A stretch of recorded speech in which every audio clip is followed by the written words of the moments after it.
Hey guys, welcome back.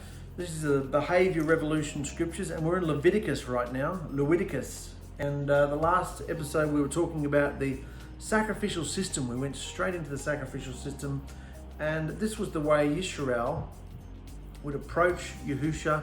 And at this point, we've only covered two sacrifices, the ascending near offering and the love grain offering. One was of animals and one was of plants or grain.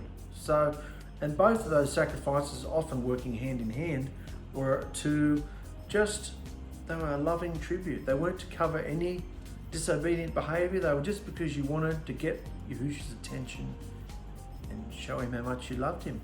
And the smoke going up, particularly in the ascending near offering, would draw, you're trying to draw Yahusha's attention to be seen as favorable in Yahusha's eyes, which of course, what are we told we are? Aren't we to offer our bodies as living sacrifices?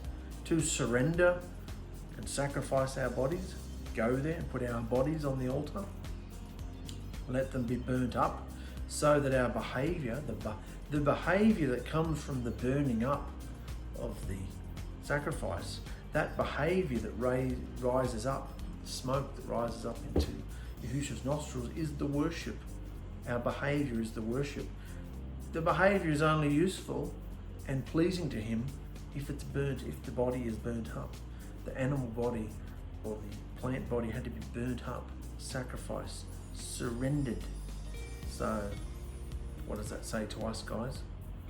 There can be no pleasing behavior. There can be no light from the oil in our lamps. There can be nothing like that if we don't surrender. That's the whole purpose of these offerings. And we're only done two so far. So now we come to number 3. We've done the ascending near to me offering, and then we've done the love grain offering. Now we're coming to the intimate peace offering. This offering you probably just know as peace, but it was all about having an intimate relationship. And remember, these three, particularly these first 3 offerings, go hand in hand. And shortly I'm going to explain to you how. So let's go straight into it. This was number 3, the intimate peace offering. It's a voluntary gift, instructed, like if you're going to bring a gift, this is how you got to do it, all right? These offerings were given morning and night, remember? This is a very interesting offering, this one. If you present an animal from your herd, your flock or your goats, as an intimate peace offering to me, it may be a male or a female. This is the first offering that's allowing a female as well. Unlike offering 1 or 2, this intimate peace offering you could provide, you could bring a female animal as well. But of course it had to have no defects. Lay your hand on the animal's head and slaughter it at the entrance of the tabernacle. Then Aaron's sons, the priests, will splatter its blood against all the sides of the altar. Remember, the blood had to touch the altar for the sacrifice to become set apart, because the altar was set apart. And the altar was set apart because the blood and the fire was divine fire from the sky, Yahusha's fire. The priest must present part of this intimate peace offering as a special gift of love to me. This includes all the fat around the internal organs, the 2 kidneys and the fat around them near the loins, and the long lobe of the liver. Also the fat of the broad tail cut off near the backbone if it's a sheep. These must be removed with the kidneys, and Aaron's sons will burn them on top of the ascending near offering. So we're burning it along with the ascending near offering here. It's a special gift of tucker and a pleasing aroma for me. So this was food as well. Don't forget that all the fat, okay, so this was food as well. This offering, the reason I said before that it was a lower class of offering is because any portion of the animal that was left over on the first offering, the ascending near offering, was like a donation to the priests. This is how they fed themselves. This is how they ate. They took what was left over of the animal and ate it, and particularly the skin. And they could take the skin and use it to buy other things or barter or sell it. So the priests didn't have an income, remember, so the priests were supported by the rest of the other tribes. So, but with this third offering, the individual was allowed to eat the leftovers as well. So this is why we love this offering, because we get to eat some of our own animal. And Yahushua actually gives more instruction about this later on, because people were abusing the privilege. Why do any of the other offerings when we can do this one and eat some of our own animal? We get to eat meat, yeah. If we do a ascending near offering, we have to give the animal to the priests. What's left was this animal, or it's quite possible the whole animal had to be burnt up, yeah. Anyway, anything that was left over went to the priest. Was this one, they got to take some of it home.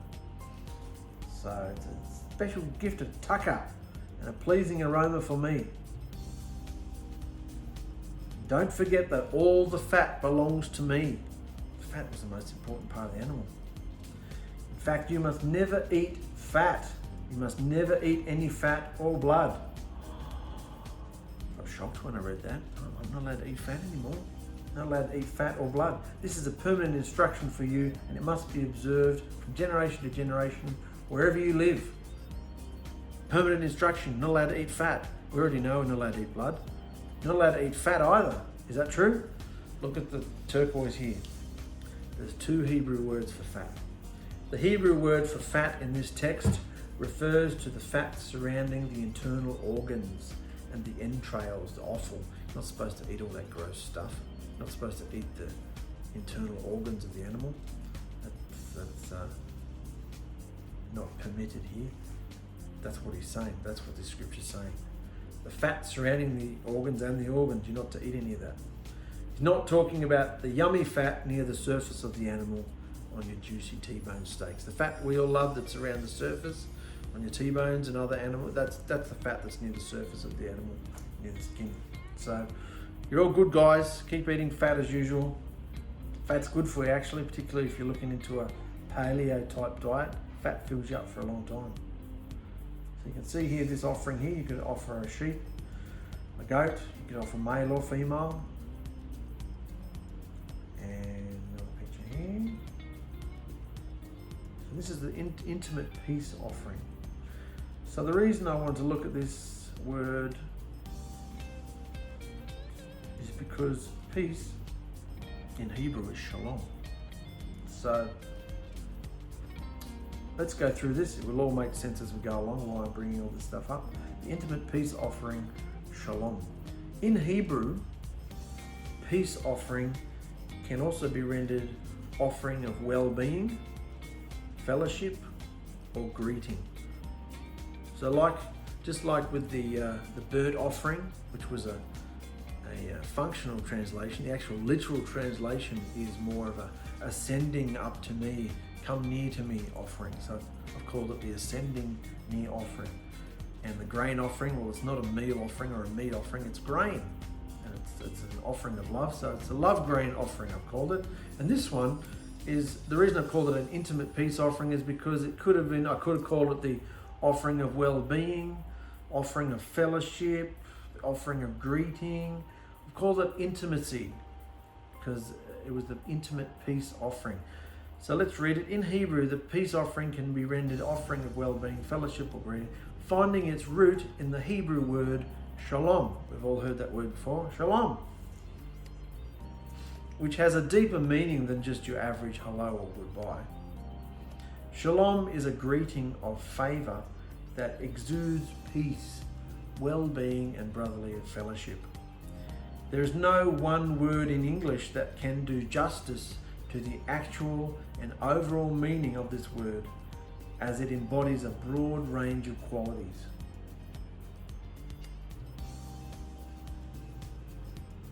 So when they translated the word shalom from Hebrew, the closest one is peace.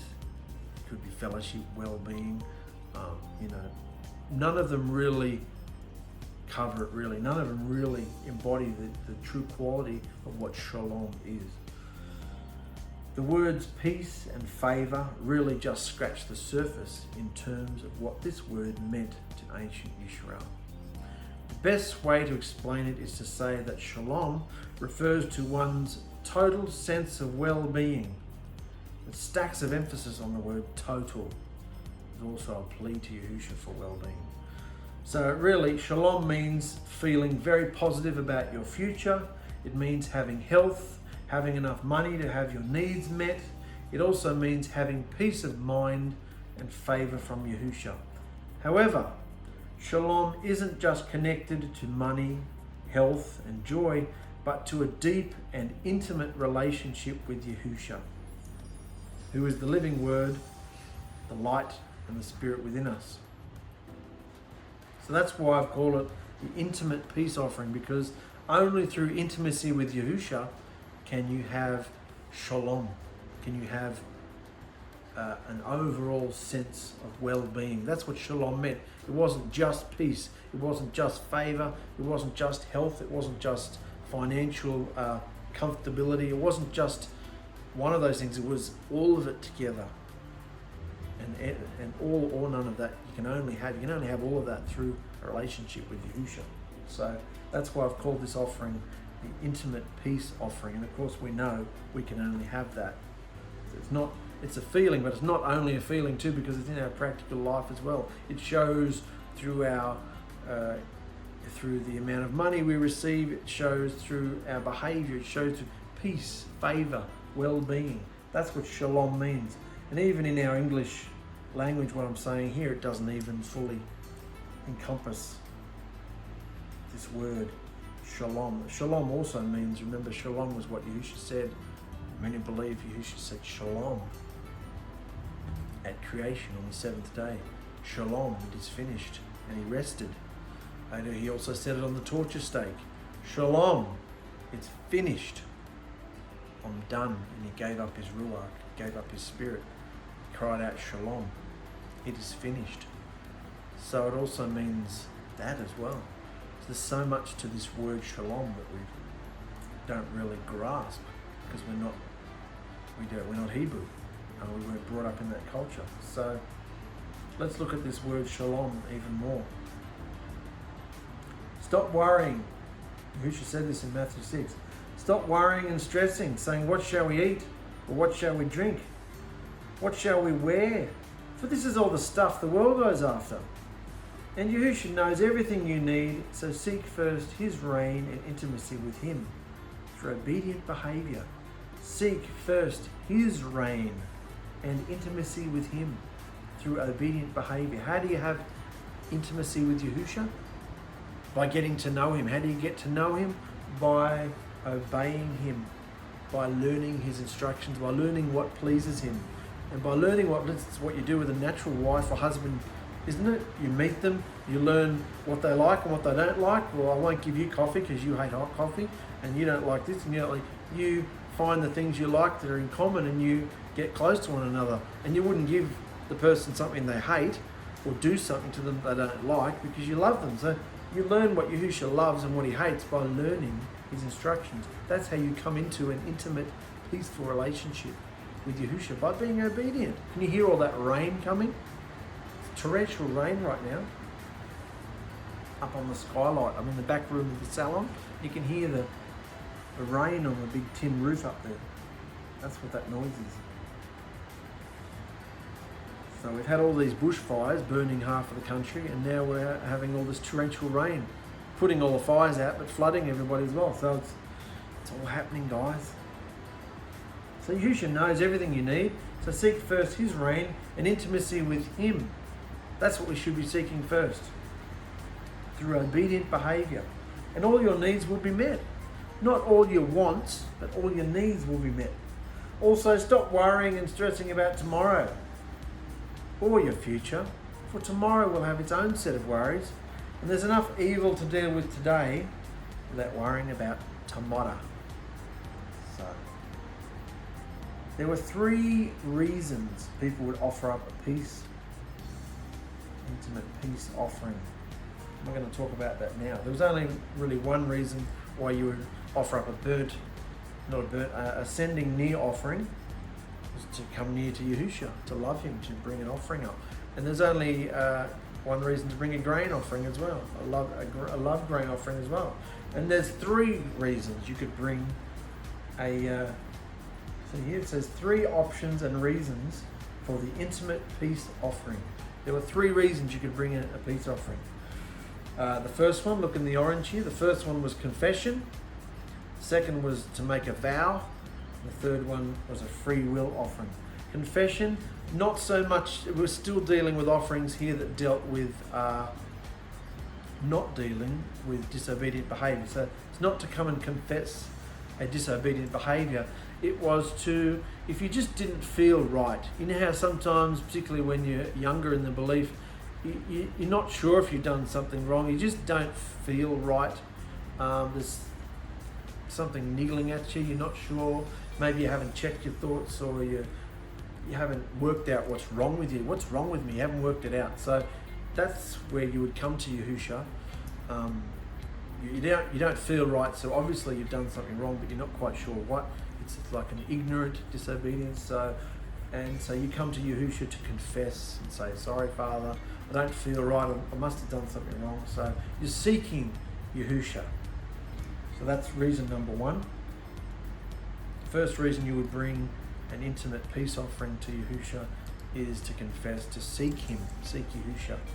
The second reason would be to make a vow and promise 𝗓𝗓. Remember when Jacob betrayed his brother and stole the firstborn, and then he ran away? Jacob? Yeah. Stole the firstborn off Esau and ran away. And 𝗓𝗓 appeared to him. And the ladder, remember? And the dimensions and the messengers going up and down the dimensional ladder. And then when he woke up in the morning, he set up an offering. And this was the sort of offering it was, because he was making a vow. He said, if you will follow me, if you will, 𝗓𝗓, if you will protect me and feed me and clothe me wherever I go to my family, then you will be my Elohim, and I will promise to be obedient. And you remember that he was making a vow. That's the point I'm making a vow. This is the sort of offering he made. It was an intimate peace offering, so promising 𝗓𝗓 something. And then of course the third one was a free will, just because you wanted to love him, loving 𝗓𝗓. So those are the three reasons for the intimate peace offering. It could either be for confession, a vow, or a free will offering. Sorry about this noise.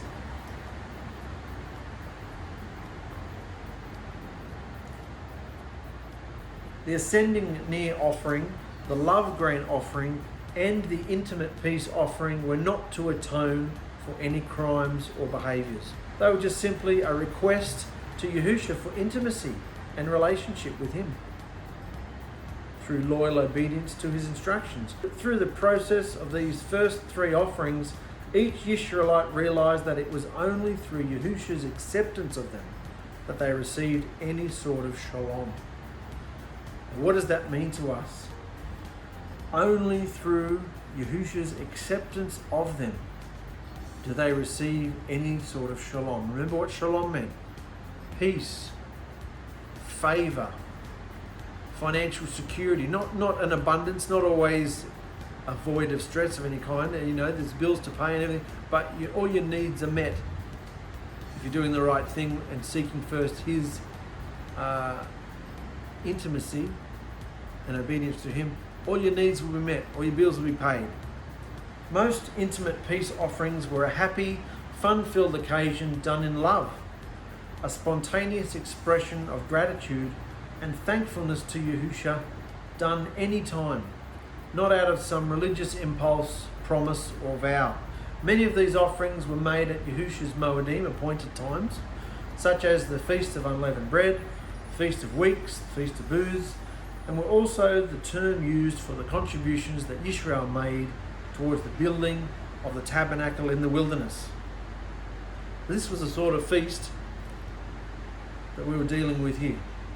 It was the intimate peace offering. All three types of intimate peace offerings, whether they be confession, vow, or the free will, all three reasons that you want to bring a free will offering, an intimate peace offering, were concluded by a special joyful meal that involved both the individual in Israel and the priest. People loved this particular offering because they got to eat some of it with the priests. So can you see how this is all a behaviour? Only through being acceptable in Yahushua's sight, can we receive any kind of shalom, overall sense of well-being and health and prosperity and healing and happiness and favor. That's what shalom means. So, what's love got to do with it? Through the heart then? That's what Tina Turner said. What's love got to do with it? What do these offerings show us about the behavior of Yahushua's bride? So we've just gone through 3 offerings. What do they teach us about Yahushua's bride? Remember the whole purpose of the Levitical sacrificial system was to provide Yisrael with a way to approach Yahushua through innocent bloodshed. A way to approach Yahushua through innocent bloodshed.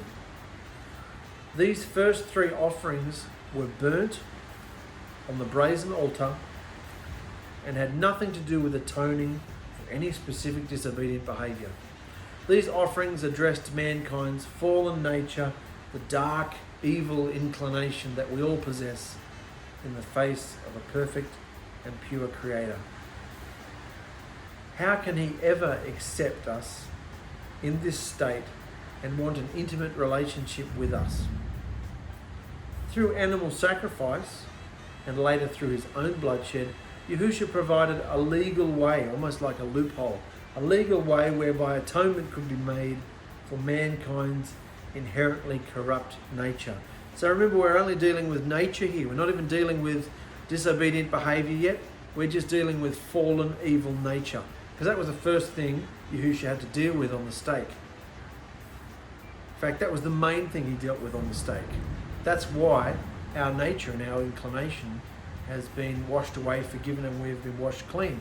We are no longer in a fallen, evil state. We are acceptable and set apart to Yahushua if we've been immersed in His name. We come out in that way. But our behavior is up to us. We have to overcome that. And sure, that's why He gave us His Ruach, a down payment of His Spirit, to give us strength and the power to do that. So we don't do it alone. We can't do it alone. You can't overcome anything by yourself. We need His Spirit and His power within us, the essence of the living Elohim, to empower us to overcome the things that He wants us to overcome. So, how can Yahushua ever accept us in this state and want an intimate relationship with us? Through animal sacrifice, through the blood. First through animals and then His own. Yahushua provided a legal way whereby atonement could be made for mankind's inherently corrupt nature. So, number 1, the ascending near offering. This was the first step towards getting Yahushua's attention and paved the way for Him to look favorably on them. It made the individual acceptable in His sight. Then, if you wanted to as well, you'd offer a love grain offering. Number 2, once acceptable, it was then okay to offer up a gift, a tribute to Yahushua through the love grain offering. So first you needed to get Yahushua's attention through the ascending near offering. Offer up the smoke from their sacrifice to get His attention and be made acceptable in His sight. So once you're made acceptable, you would, number 2, offer a love grain offering, like a tribute, which expressed an individual's sincere desire to obey His instructions and please Him. Because remember, He said, don't offer the love grain without any salt, without the salt of the covenant. Then you came finally to the intimate peace offering, which was built upon what the first 2 offerings together accomplished, establishing shalom between Yahushua and mankind. Something that could never be done unless an individual was, 1, made acceptable, first offering made you acceptable, and 2, required a tribute was made. So you could not have the 3rd offering. You could not come before Yahushua with the 3rd intimate peace offering. You could not have any kind of intimate peace with Yahushua unless sacrifice 1 and 2 were made. Then you could move to sacrifice 3 and have intimate peace with Him. So the first sacrifice got Yahushua's attention, and it made the individual clean and acceptable in his sight. The second sacrifice was a tribute and a promise, a vow. So I want to please you, I want to obey your instructions because I love you. And through those two sacrifices, then you could go on to the third sacrifice, which would bring you into a state of intimate peace with Yahushua. So can you see how daft you have to be to not see that this is all pointing to you to behaviour? A behaviour that now we in the bride, 21st century bride, can have through Yahushua's blood. Because we no longer have to offer up literal physical sacrifices. Our bodies are these sacrifices. Our bodies, which have been washed clean and made acceptable, sacrifice 1, made acceptable in his sight. And then we go to the mountain, and as we approach his instructions, we say, yes, we want to obey your instructions. We want to take on the wedding vows. Please write them on our hearts. That was the sacrifice 2, the love grain offering. And then sacrifice 3, we can have intimate peace, relationship with him, because he comes inside us. The Father and the Son live inside us. Mashiach within. We can have that relationship with the living creator of of the universe. So I'm getting tongue-tied because I'm talking loud over this heavy rain. So we're nearly through it, guys. What if we all chose to behave differently? When we read Paul's writings, he speaks a lot about Yahushua's death and resurrection, making us acceptable. Remember how we just talked about the sacrifices, making Yisrael acceptable? Acceptable, and then bring them into an intimate relationship with him. Well, Paul's writings, he speaks a lot about Yahushua's death and resurrection, making us acceptable. This was the first step, you see. For without us being bought back and made acceptable, none of our gifts or offerings, which are behaviour, could be accepted by him. Our obedient behaviour, though vital, could not achieve such a mammoth task. For the power of disobedience, as Paul says, has made us a slave. Well, he says power of sin. The power of sin. The power of disobedience, as Paul says, has made us a slave to evil. And our naturally fallen condition wields tremendous power over every part of our life. In Hebrews, Paul calls this our evil inclination, or our evil nature. And it has nothing to do with specific behaviours of disobedience, but rather about who we are. Remember, these 3 sacrifices were not about disobedient behaviour, they were about who we are. We are fallen, and you are the creator. We are approaching you because we want to have an intimate, peaceful relationship with you. So Paul speaks about this evil inclination, which has nothing to do with specific behaviours of disobedience, but rather about who we are.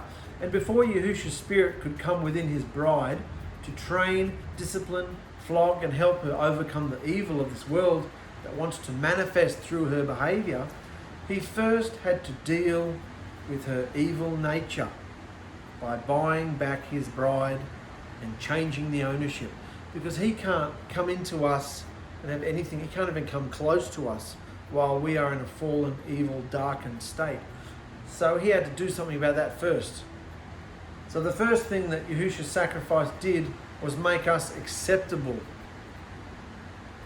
to our perfect Creator. Just as the burnt, ascending near offering that allowed Yisrael to approach him in the wilderness.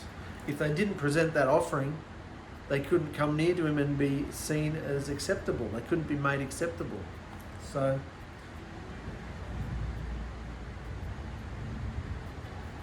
when we accept and trust in the sacrifice of Yahushua, we become begotten from above. That's when we become begotten from above. That's the first sacrificial offering that we've been looking at in Leviticus here. First offering was to approach Yahushua and be made acceptable. Well, when we are begotten from above, that's what happens when we accept Yahushua's sacrifice. That's when we become begotten, not born again. Born again is a whole pagan thing. No such thing as being born again. We are begotten from above. You know? So when we accept and trust in the sacrifice of Yahusha, we become begotten from above and acceptable to him. Then upon our immersion, which is the sign of good conscience, our old corrupt nature or inclination dies at the bottom of the water and is exchanged for a new clean nature. Then, through our obedience to his instructions, this is the second offering, remember? The salt. Remember the salt had to be added? The salt of the covenant, obedience to the covenant. Don't forget to keep my covenant, add salt. So then, through our obedience to his instructions, Yahusha can begin burning away our evil behaviors and bad habits with the perfect light of his spirit through his living word. So Yahusha does the burning, Yahusha does the purging, the separating, the severing, the cutting, the pruning. Yahusha does everything. But we have to be willing. We have to throw our bodies on the altar. We have to surrender. He's the trainer, all right? We don't take hold of our own deliverance. He is the trainer. So, through obedience to his instructions, Yahusha can begin burning away our evil behavior and bad habits with the perfect light of his spirit through his living word. So can you see here, guys, that through these offerings, we find peace with our Creator. So the Levitical sacrificial system shows us in the physical world the building blocks of how real peace with Yahusha is attained in a manner we humans can grasp. Through the tabernacle, we are presented with a sequential order of ritual that shows us in bits and pieces the many aspects of disobedience, atonement, forgiveness, and how they work according to Yahusha's set-apart perfection and his justice system. It was all about loving intimacy. That was the whole point. Yahusha wanted to have loving intimacy with his people, with his bride. So this was how he was going to do it at this point in time.